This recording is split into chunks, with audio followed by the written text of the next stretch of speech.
If you can already play chords comfortably and you can play all your inversions, but your playing sounds boring, then what you're missing is one word: embellishments. You need to start adding embellishments to your chord. Whether you're a beginner or early intermediate, whatever your skill level is, if you're not actively trying to add embellishments to your chords, your playing's going to sound boring. So when you're trying to advance your skills, you think you just need more chords and more chords. No, what you need is more embellishments. So in this video, I'm going to show you some embellishments, how I take this progression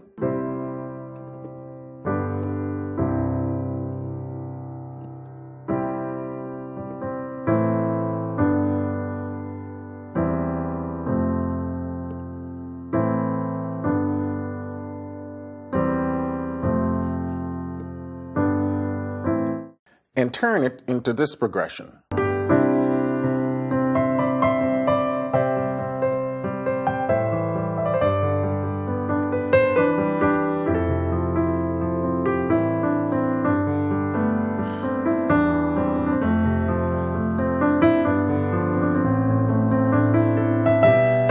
Now, which one sounds better? That's what we're going to take a look at today, so stay tuned.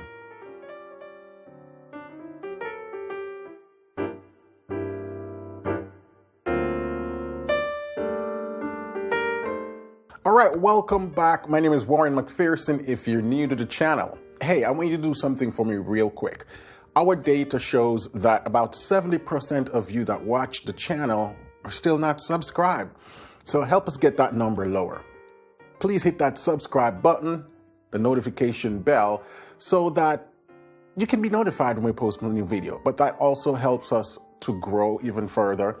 And little things like that really does help the channel more than you can imagine. So help us get that 70% down to, like, say, 65%. All right? All right, let's jump into it. So today I'm going to talk about embellishment. I'm going to show you all the little things that I do when I'm trying to embellish a chord progression, and then how I think about it, right? So if I'm in the key of C, and let's take this Maverick City song, the chorus, God will work it out. So, God will work it out. God will work it out. One thing I know, one thing I found, God will work it out. Right? So it's just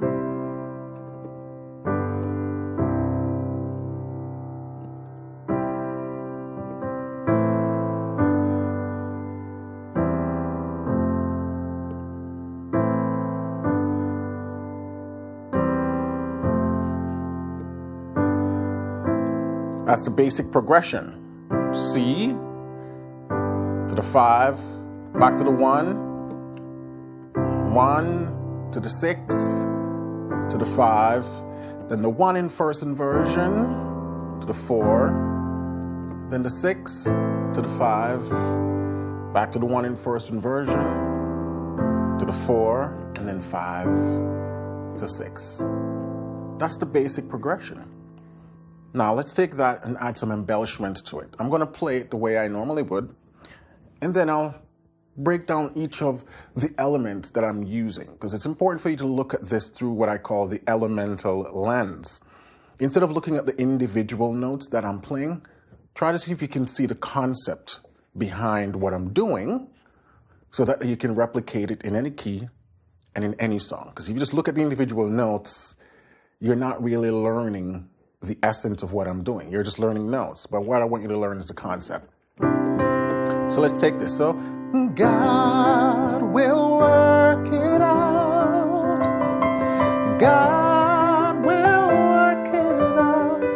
One thing I know, one thing I found. God will work it out. One more time. God will work it out. God will work it out.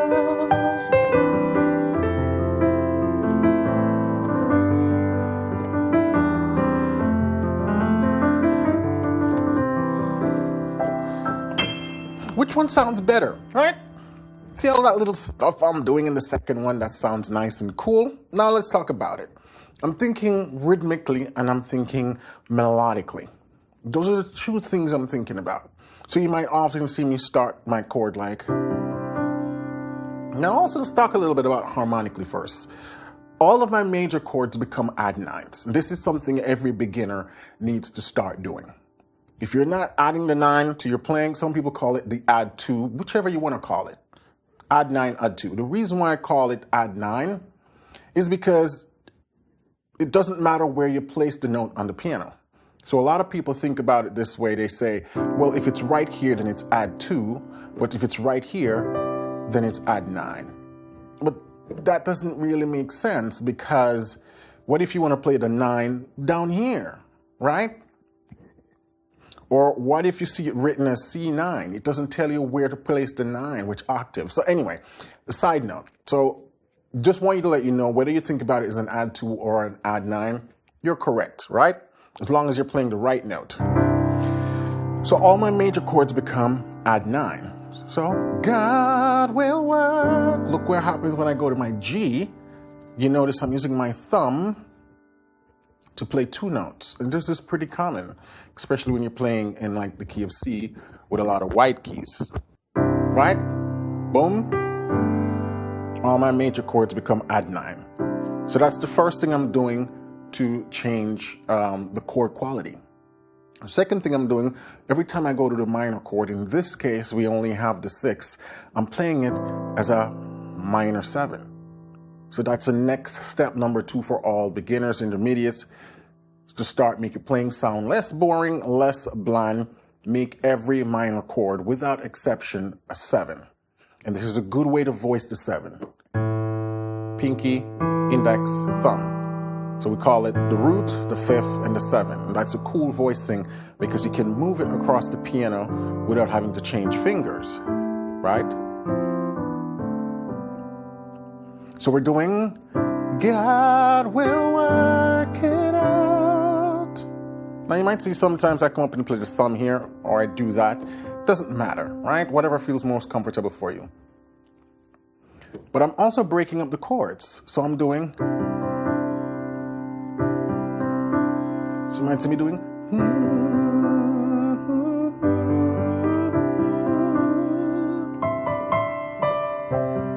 Now what happens right there?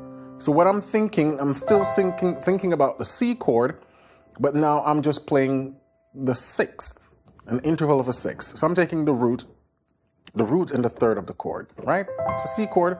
So I'm just taking that and I'm doing. I'm just bouncing it like that with those 2 notes. So that becomes. Notice when I move down, I'm changing fingers as well. Now, if you find it a little bit too confusing, you can use the same fingers, right? If it's easier for you to keep it consistent like that. Or, doesn't matter. And then I'm just dropping on that C. So then that becomes.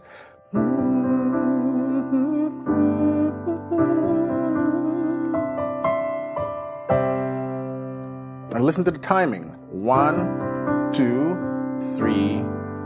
So 1, 2, 3. 1, 2, 3. 1, 2, 3. Right? Because the timing of the song is in 3. God will work it. 1, 2, 3. 1, 2, 3. 1, 2, 3. 1, 2, 3. 1. Right? And so we have to think about counting and rhythm, which is why I always recommend beginners practice to a metronome, a drum set, a drum beat, something to help you keep time. Right? 1.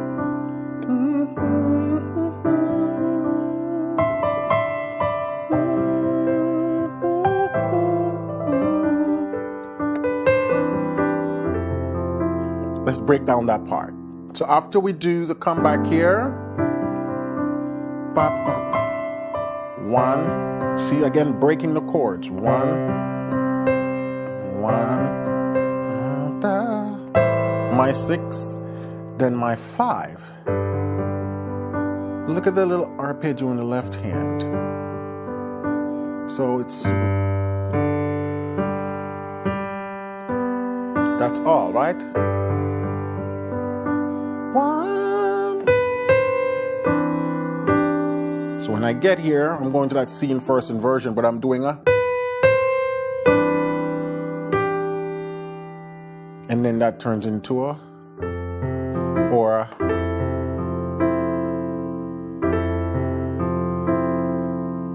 So it's basically I'm playing that F major 7, and I'm turning this now into a 7 chord. Well, look at the switch that's happening in this finger. So I do that, right? This little grace note right here. I'm on fingers 1 and 3, but then I'm sliding to fingers 5. This finger switching happens all the time when I play. But at this point, I do it so quickly that you might not even realize. So I switch the pinky and then I come down and I play that. So together. Now, a lot of this stuff I don't think about anymore. So at first, you're going to have to try to be conscious. So I'm not saying you're going to just take a song and do this on the spot. This is something you can practice.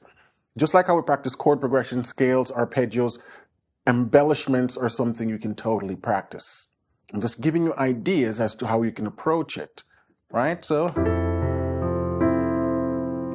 one thing I know, one thing I found. Again, a lot of breaking chords starting with the left hand. Then, God will work it out. And when I play that A minor in this case, now I'm just playing it as a minor 9, just extending it a little bit. So allow one more time slowly. God will work it out. God will work it out. One thing I know, one thing I found.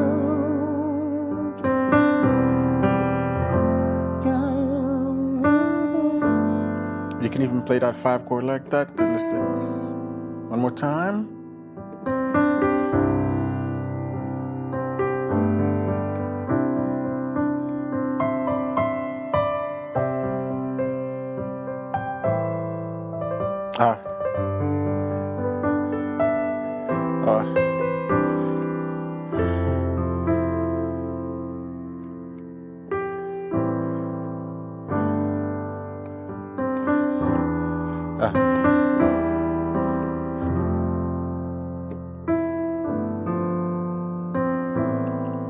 I'm trying to be consistent so I don't change anything, so you can see me playing the same thing over and over, because there's so many different variations of this that I can do. But if each time I'm playing it differently, that will certainly cause confusion, right? So, one more time.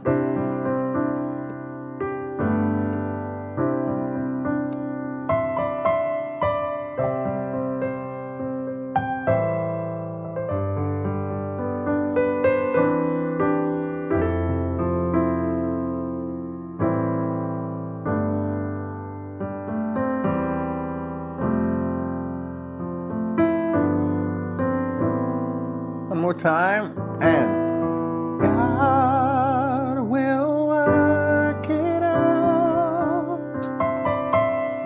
God will work it out. One thing I know, one thing I found.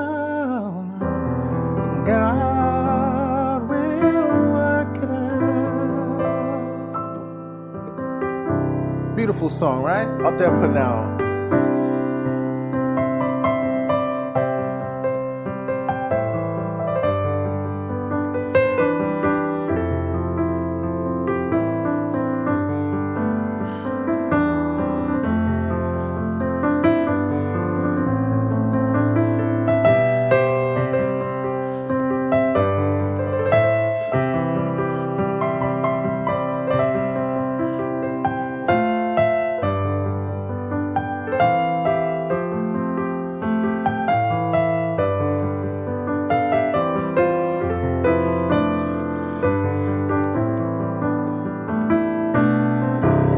vibing now, right?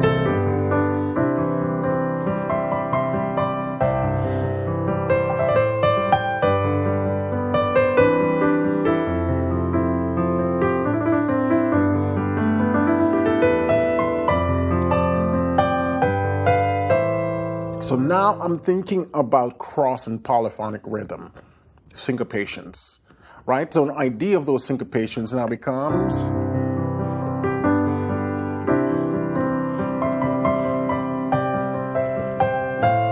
right here.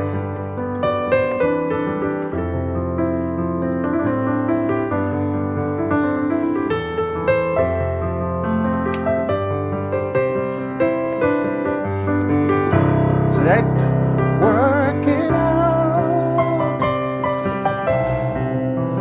No work it out.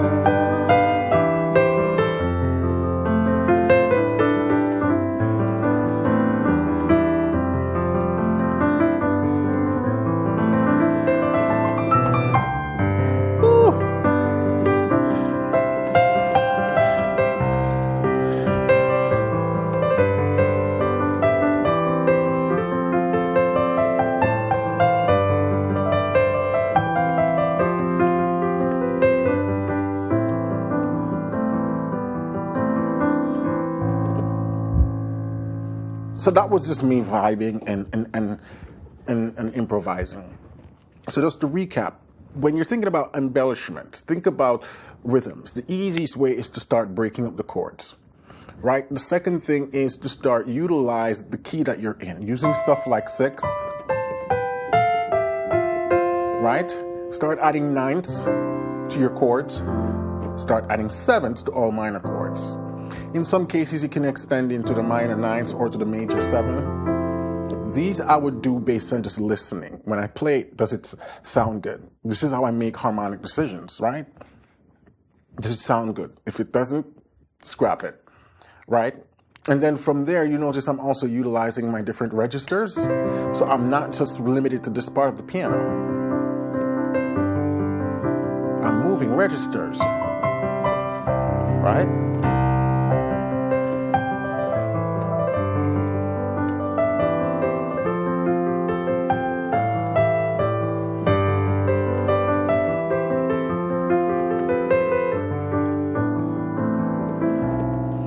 Now, you're not just going to get up tomorrow and start doing all of that, but you have to think about embellishment strategically. Think about the different elements that we're using and try to incorporate that in your own playing, even if it's at the beginner's level. We call it vocabulary building, right? It's similar to a language. If you're trying to learn a new language, you first have to start learning the individual words in that language and the meaning of those words. Then you have to learn how those words connect together to form sentences. Embellishments is the same thing. You first have to learn about the different elements. So I just showed you a few, how to utilize your rhythms, how to utilize thirds and sixths, little melodic lines within the scale, and how I'm moving it across different registers. And then just do it slowly. Pick one idea and repeat it till you get good at it. Then you pick a second one. So that's how you can start to improve your playing, make it sound a little bit less boring, through chasing this thing called embellishments.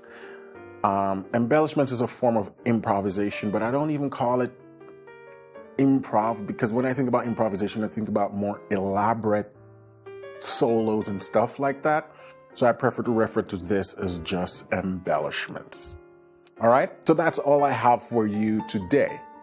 If you're again new to the channel, please hit that subscribe button, the notification bell. Little things like that really does help the channel. And if you want to take your piano playing even deeper, I would highly recommend you check out pianolessonwithwarren.com. Wonderful membership program for people wanting to learn piano by ear. And if you want to learn more about embellishments, check out this video right here. All right? Have a blessed week.